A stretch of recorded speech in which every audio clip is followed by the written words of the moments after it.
The boy had been missing for 19 days, and when his body was finally discovered, it didn't resemble a crime scene at all. It looked staged, carefully arranged, as if someone intended for him to be found.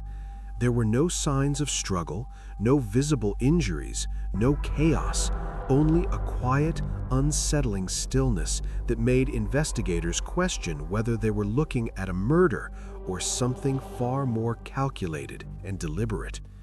Then another child disappeared, and then another, each one taken from ordinary suburban streets in broad daylight without witnesses stepping forward in time or anyone realizing what was happening. Whoever was responsible wasn't hiding in the shadows. He was moving freely, blending into everyday life, walking unnoticed among families who believed their neighborhoods were safe and secure. Investigators would soon uncover something deeply disturbing. This wasn't random. The children weren't chosen by chance. They were selected, observed, and deliberately taken by someone who understood exactly what they were doing. And even decades later, one question still lingers in silence. Who was the Oakland County Child Killer, and how did he manage to vanish without ever being identified? Welcome to Unimaginable True Crimes. Here, we expose the unimaginable, one case at a time.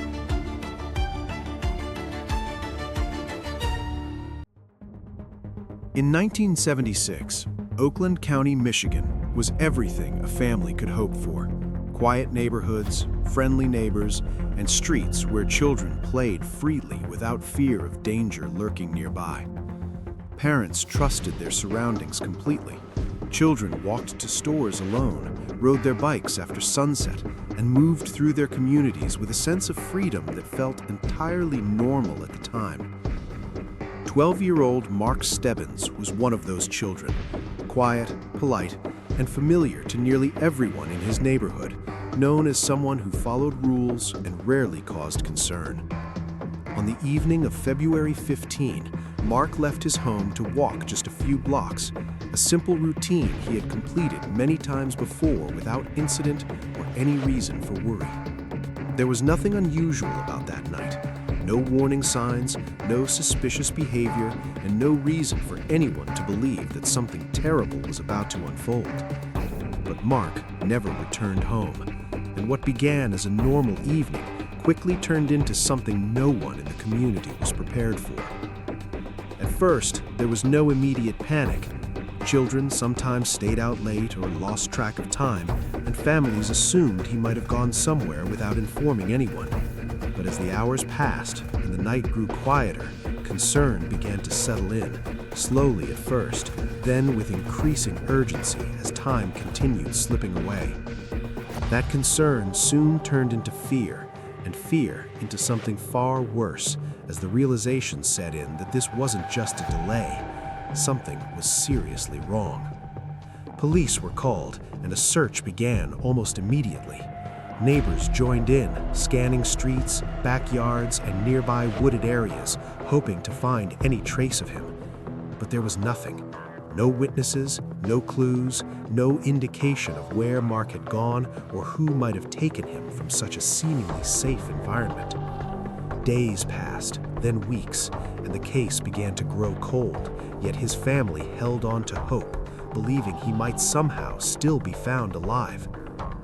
Then, 19 days later, everything changed when authorities were called to a remote roadside area far from where Mark had disappeared.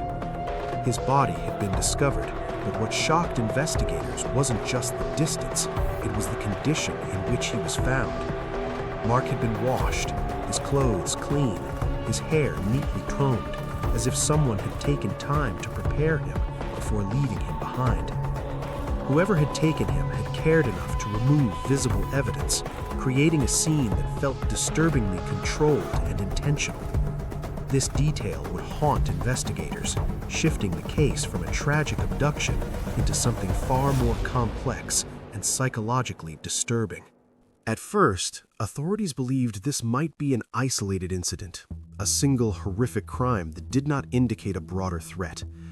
But that belief wouldn't last long, because just months later, another child would vanish under eerily similar circumstances. 12-year-old Jill Robinson disappeared in broad daylight, taken from a busy street where people were present, yet no one could explain how it happened. Witnesses were nearby, and yet no one saw anything clearly enough to stop it, making the disappearance feel almost impossible to understand. It was as if she had simply vanished. One moment present, the next completely gone, leaving behind only confusion and fear. For families across Oakland County, fear began to spread quietly at first, carried in conversations, whispers, and cautious glances. Then it grew louder, more urgent, until it became impossible to ignore that something dangerous was happening within their community. Children were no longer allowed outside alone, doors were locked earlier, and curfews were enforced with a seriousness never seen before. The sense of safety that once defined the community began to disappear, replaced by uncertainty, anxiety, and a constant feeling of unease. And still, there was no suspect, no clear direction, and no explanation for what was happening to these children. Then came another disappearance, and another, forming a pattern that investigators could no longer dismiss as coincidence. 11-year-old Timothy King would soon become the next victim, marking a turning point in the growing fear across the community. By this point, fear had fully taken hold, but even with increased awareness and caution, it was already too late to prevent what was unfolding. Investigators began to suspect something terrifying.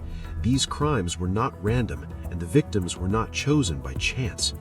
The children shared similarities in age, environment, and vulnerability, suggesting someone was deliberately targeting them with careful selection.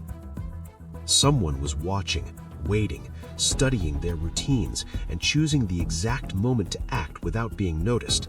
And whoever it was knew exactly how to move through the community without drawing attention to themselves or raising suspicion. The question was no longer whether there was a killer, it was how many victims there would be before he was finally stopped. And at that moment, no one truly understood how close that person might have been to their everyday lives. Because the Oakland County Child Killer was still out there, moving quietly, unseen, and dangerously undetected among them. He blended into normal life, appearing ordinary, possibly interacting with people who would never suspect his true nature. And as the investigation struggled to catch up, the threat continued to grow, moving one step ahead of everyone trying to stop it. What investigators would uncover next would change everything and reveal just how complex and deeply disturbing this case truly was.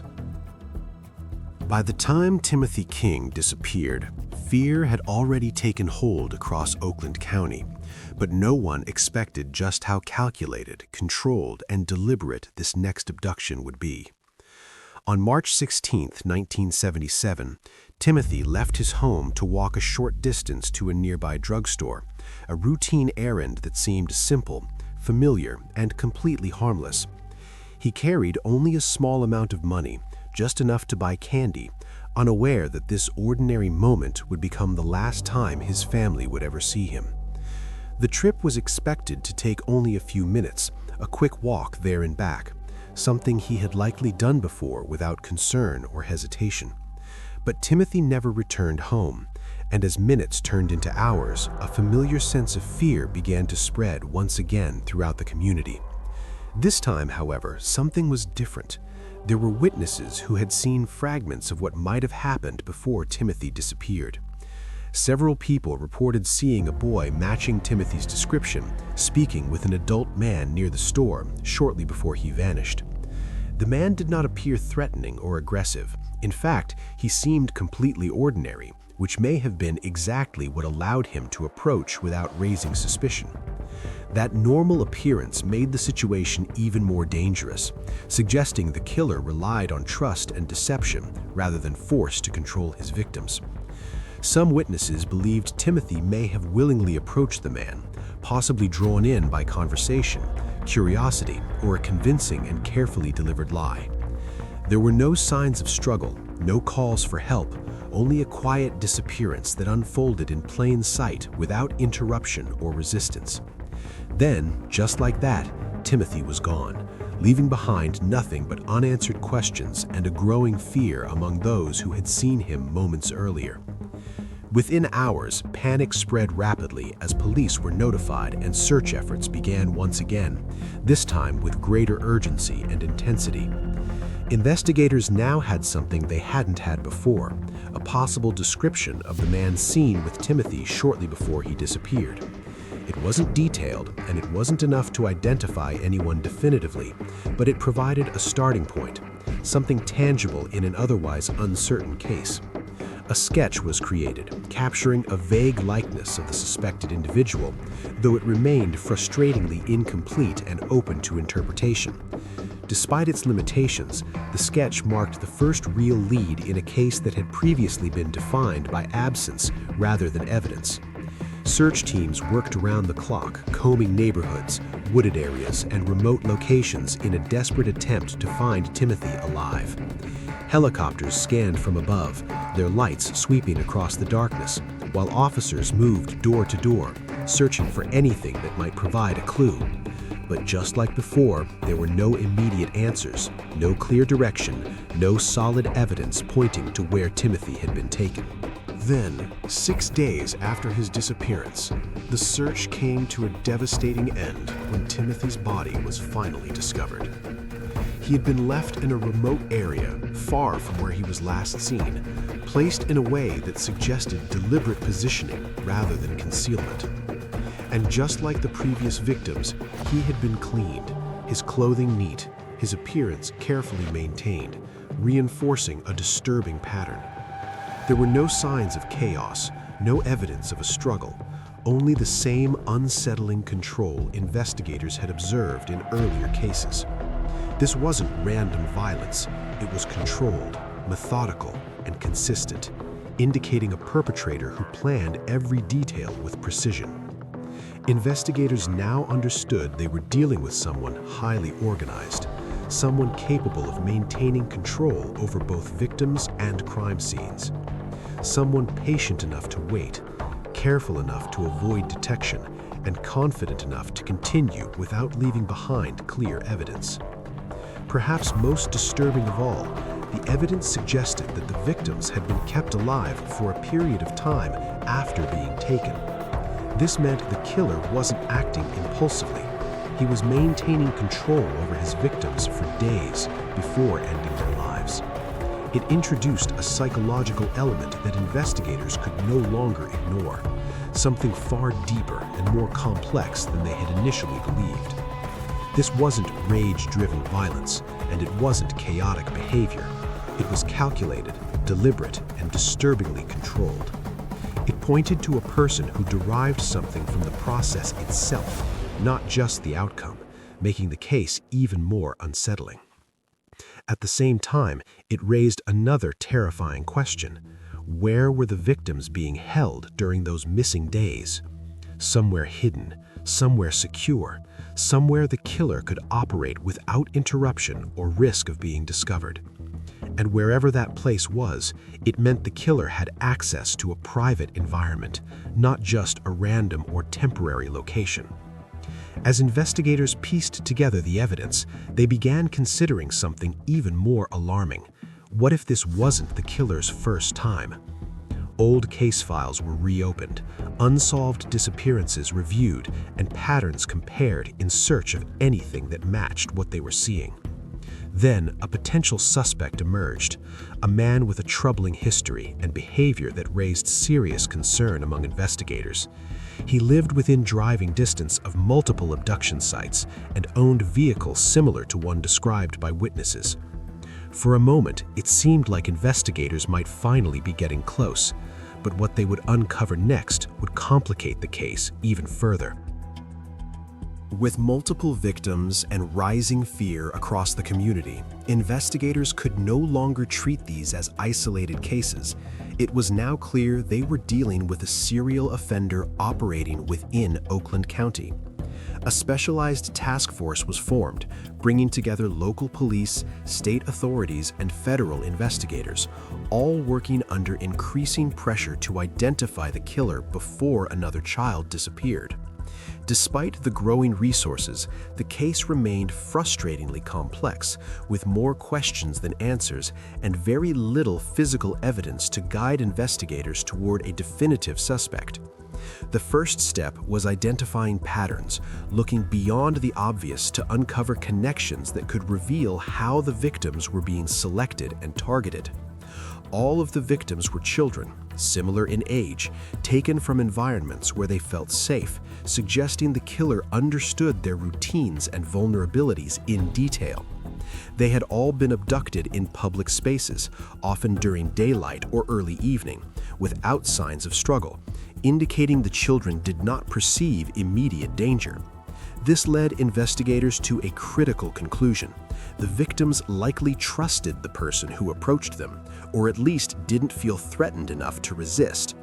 That realization shifted the investigation dramatically, forcing authorities to consider suspects who could interact with children without raising suspicion or alarm. Attention turned toward individuals who regularly interacted with children, people whose presence would seem normal in those environments and therefore go unquestioned.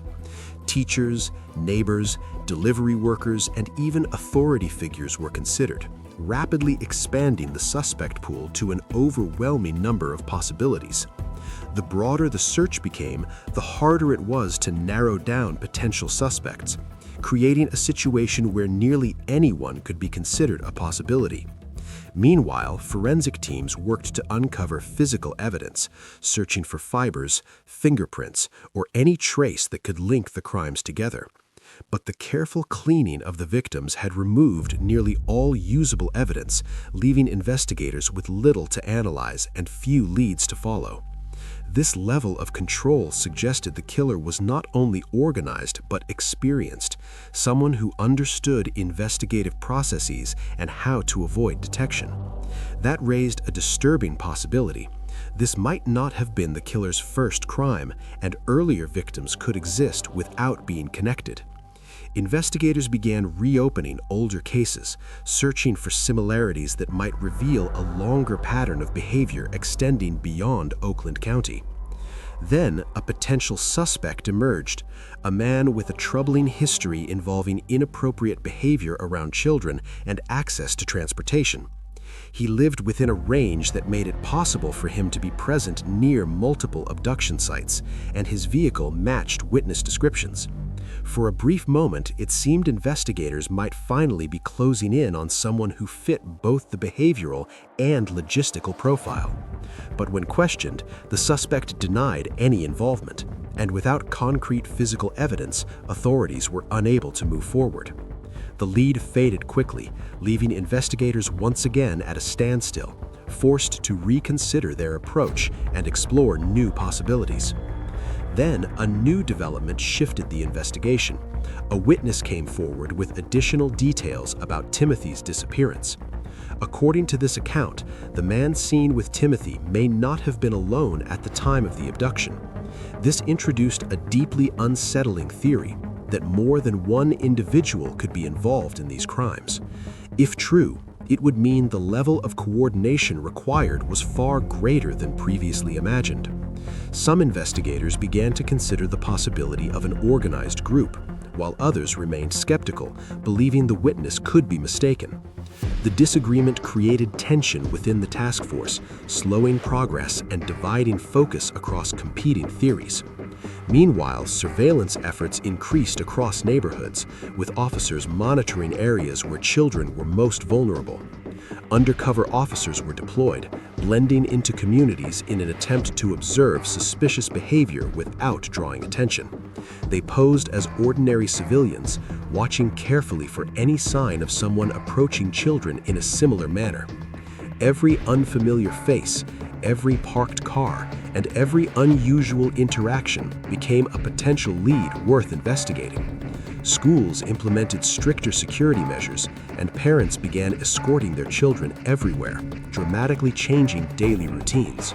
The once carefree environment of Oakland County transformed into one defined by caution, fear, and constant vigilance. Despite these efforts, the killer remained invisible, leaving no trace and avoiding every attempt to be identified. Public tips flooded in, overwhelming investigators with information that ranged from helpful to completely misleading. Many leads turned out to be false, consuming valuable time and resources while the real perpetrator remained at large.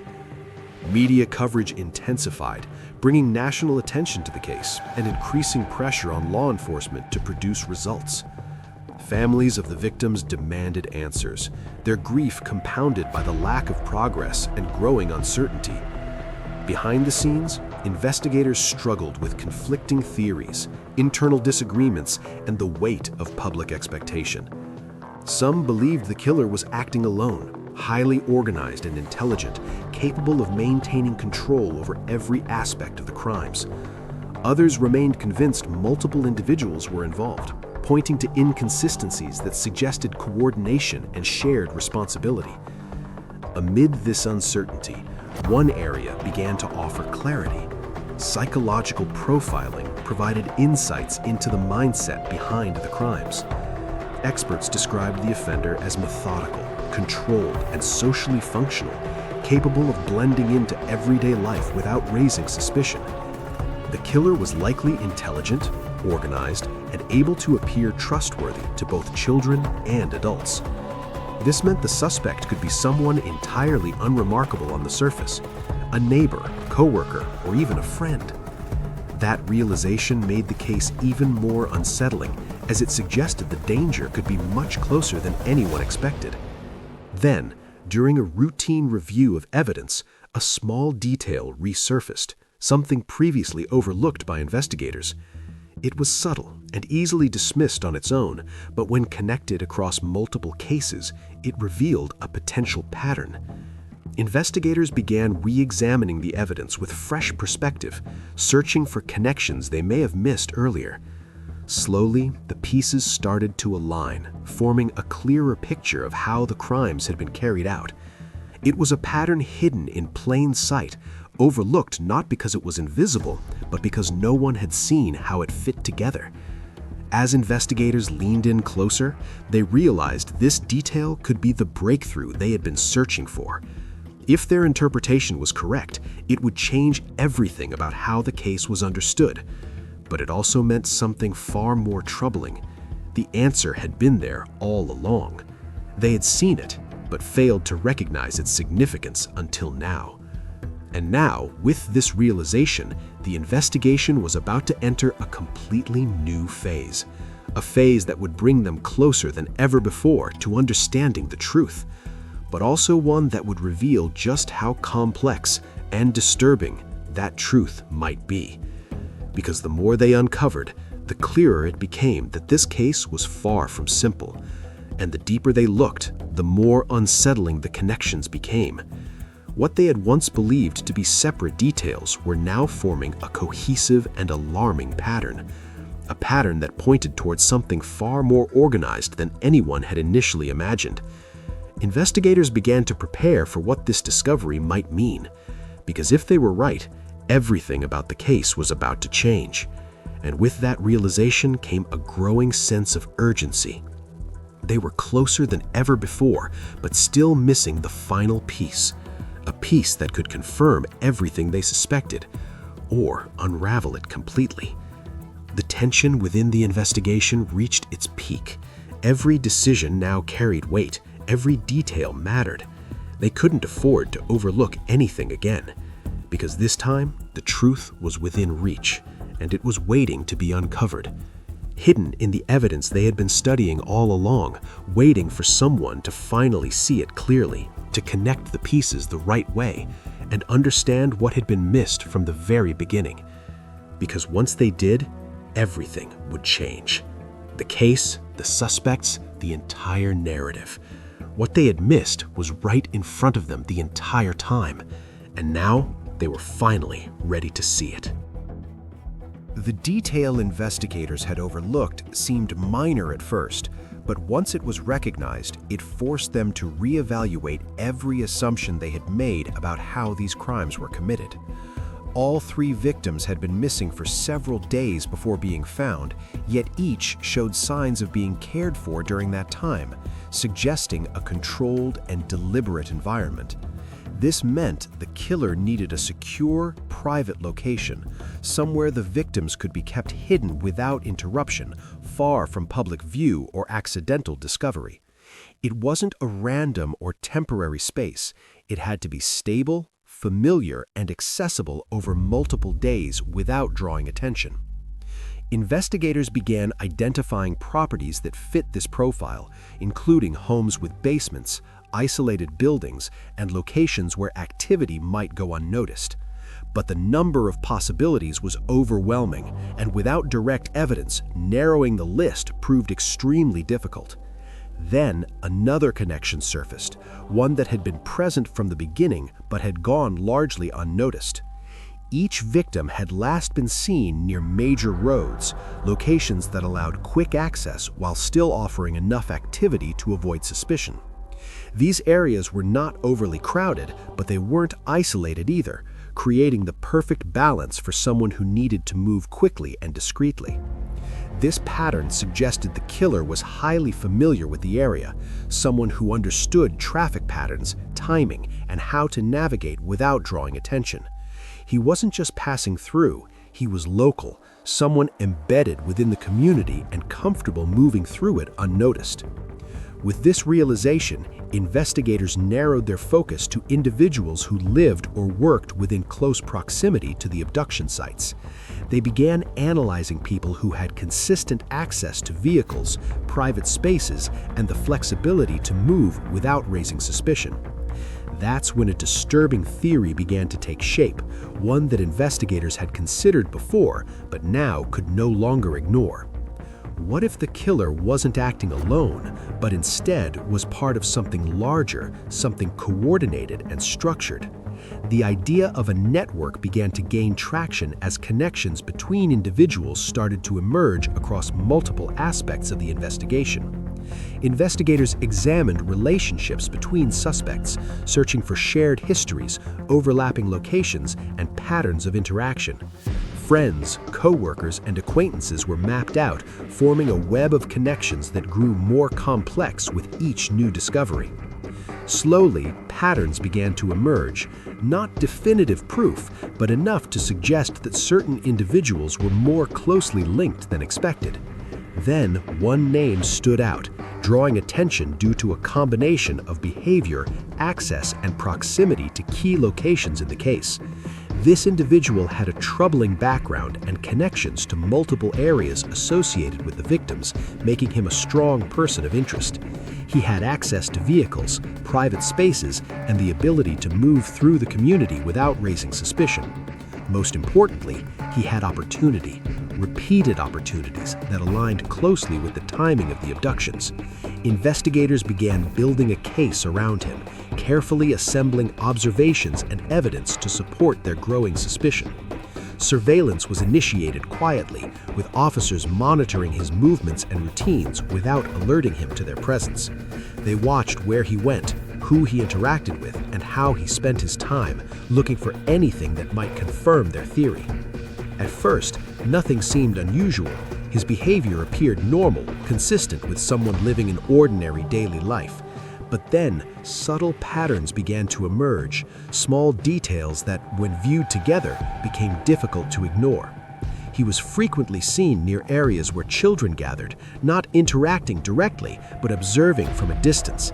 He watched carefully and deliberately, as if studying behavior, timing, and opportunity without drawing attention. This behavior aligned closely with the psychological profile investigators had developed earlier in the case. It strengthened their suspicion, suggesting they might finally be observing the person responsible. Plans were made to escalate the investigation, including discussions about obtaining search warrants and taking direct action. But there was a problem.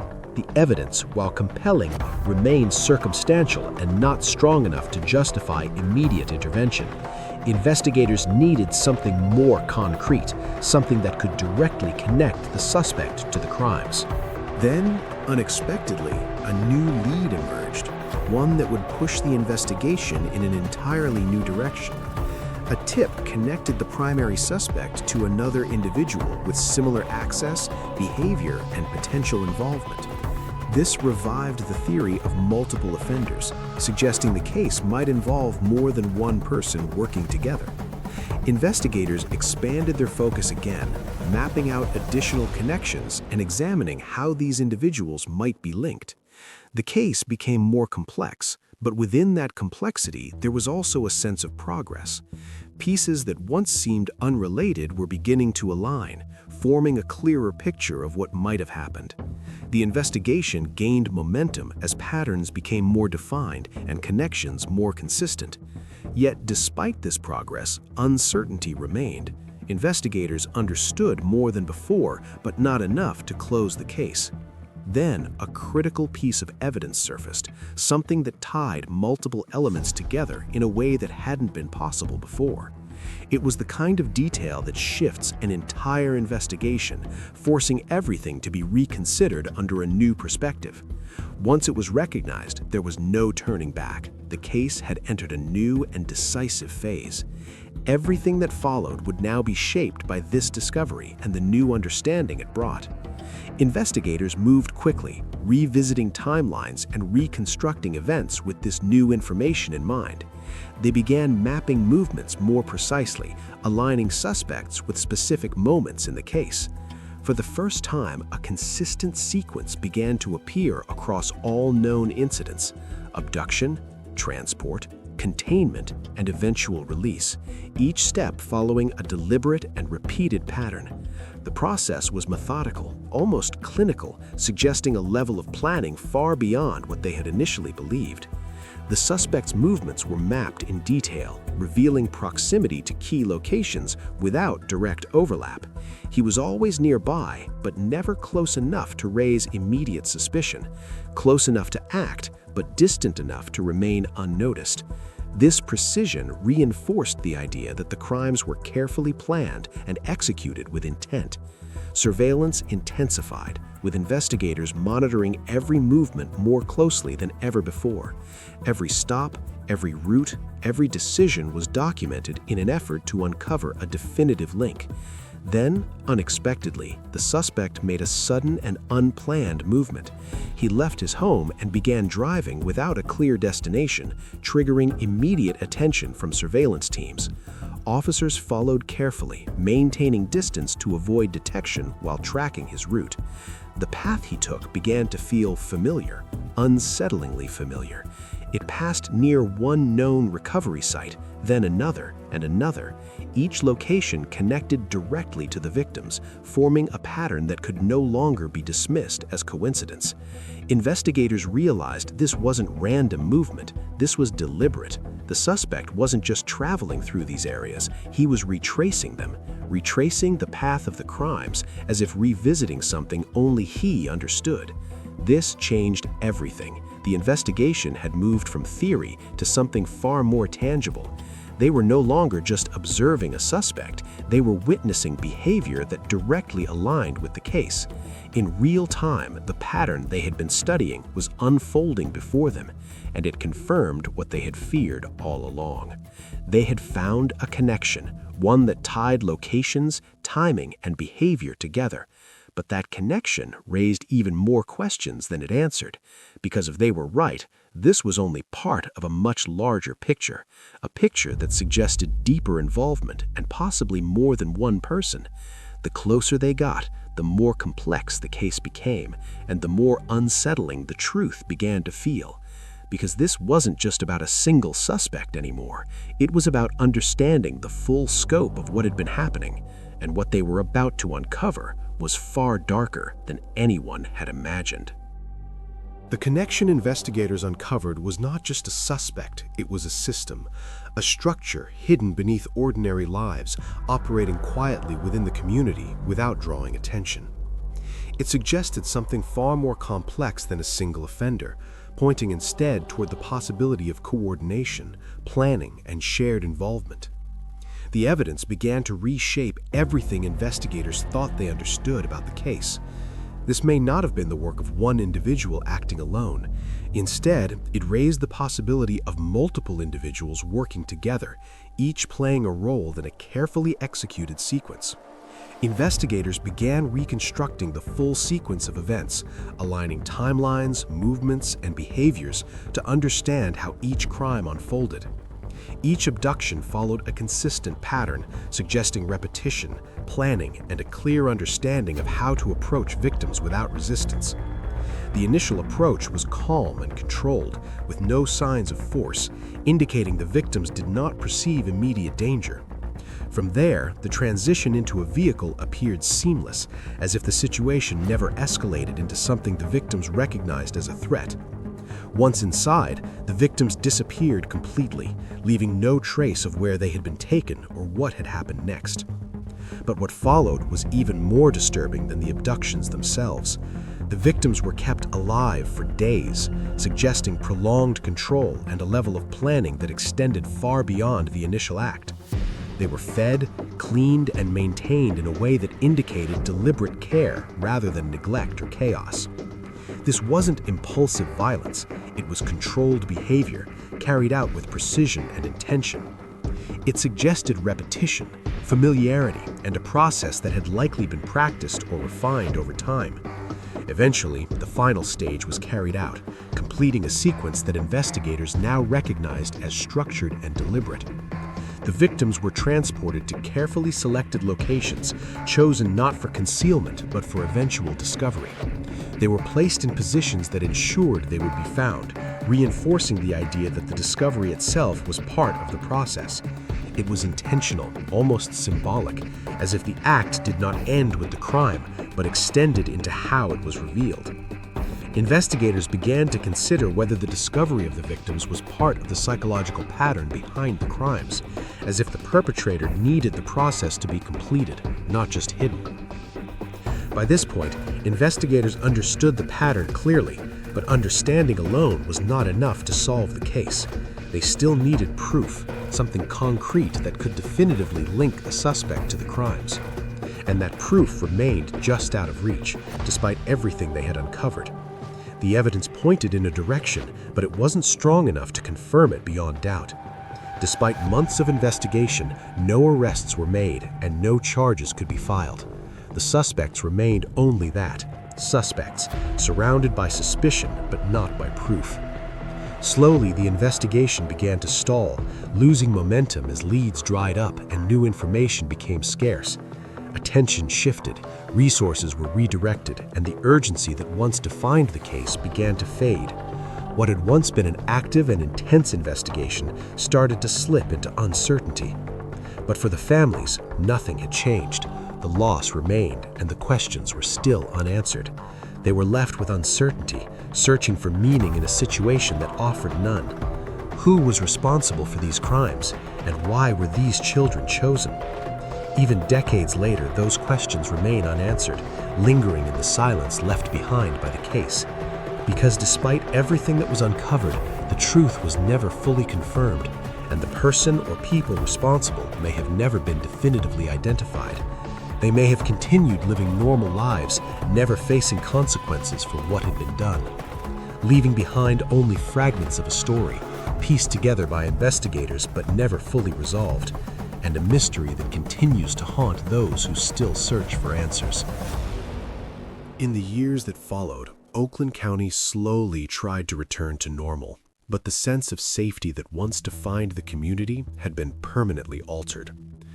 The fear didn't disappear, it settled into everyday life, changing how families interacted with the world around them. Parents became more cautious, more aware, and far more protective of their children than ever before. Simple routines, walking to school, playing outside, visiting nearby stores were no longer taken for granted. The freedom children once had was replaced with supervision, caution, and a constant awareness of potential danger. The case itself remained open, but progress slowed as investigators struggled to find new evidence. Over time, the investigation was revisited again and again, with new theories emerging and old ones being reconsidered. Different suspects were examined, but none could be definitively linked to the crimes with enough evidence to bring closure. The truth remained just out of reach, always close enough to feel possible, yet never close enough to confirm. It became a case defined by uncertainty, where every answer seemed to lead to more questions. For the families, time did not erase the loss. It only deepened the absence left behind. Each passing year brought reminders of what was missing and what had never been resolved. They continued to ask the same questions, searching for answers that never fully came. Who was responsible for what happened, and why were these children chosen?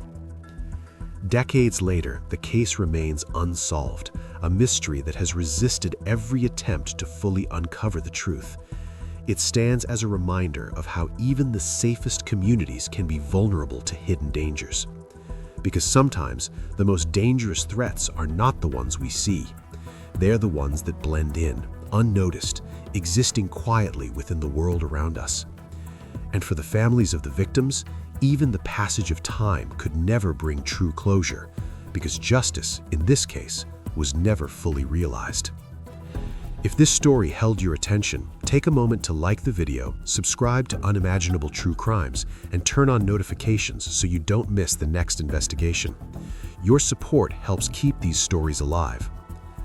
What if an entire family vanished overnight, and the only clue left behind was a perfectly arranged crime scene? In the next episode, we uncover the chilling story of a man who disappeared after committing one of the most calculated family murders in history.